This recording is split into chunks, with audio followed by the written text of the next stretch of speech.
Désir à l'aveugle de Valérie Rinoct, chez IE Éditions.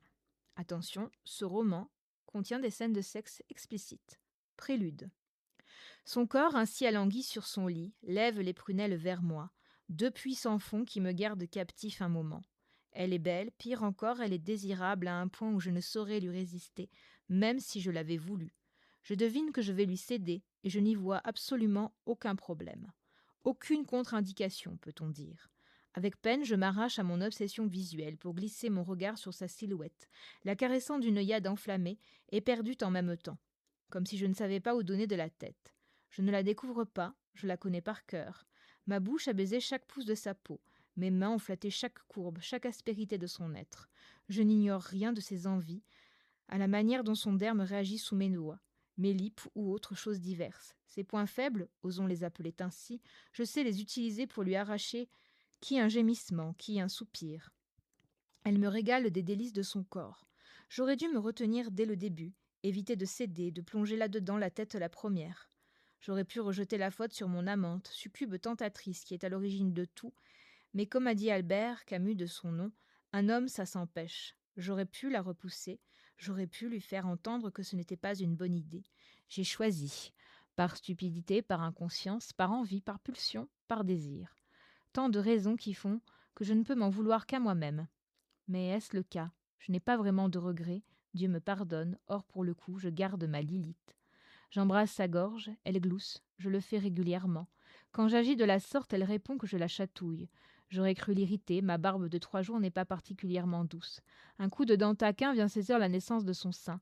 Elle glapit tendrement, plus fort lorsque c'est sur le mamelon offert que ma bouche se referme. Mes doigts ont glissé à sa cuisse, remontant le long de celle-ci. Elle m'a appris les secrets de ses extases et de ses envies dont je joue de mes connaissances, du pouvoir sur elle que cela me donne. Il est tout relatif, cela dit, parce que dans cette position, dans cet instant, elle est celle qui me tient. L'effet qu'elle me procure ne lui est pas obscur. En cela, elle a gagné. Elle a ce qu'elle veut, plus ou moins. Après le passage de son nombril, mes lippes pincent la peau de son pubis. Ses cuisses s'écartent machinalement, m'offrant la délectation de pouvoir me fondre entre celles-ci. Son sexe impatient déjà entr'ouvert est humide. Son empressement n'est pas étonnant, et lentement je commence à jouer avec ses petites lèvres, cherchant à voir émerger son bouton de volupté qui méritera toutes mes attentions. Ma langue s'infiltre, caresse, frotte les zones qui la font octer, alors que son souffle devient plus rauque, plus lourd, se transformant peu à peu en halètement. Son exultation l'envahit et je la sens se tendre, son bassin venant à mon visage, ses doigts se refermant dans mes cheveux, comme un encouragement qu'elle ne parvient pas à formuler autrement que par oménatopée. La crispation de ses phalanges accrochées à mon crâne parle pour elle. Laissons-nous dériver aux délices et au diable les éventuelles conséquences. Elles me paraissent bien loin avec elle, tout simplement. Pourtant, nous avons mis le temps. En arriver là me semble inespéré, mais je ne regrette rien.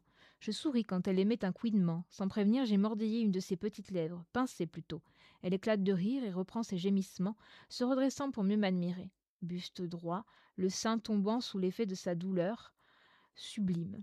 Elle a vraiment tout pour plaire, surtout pour apparaître en pleine lumière. Je suis conscient de ma chance et je suis content que nos envies se joignent autant.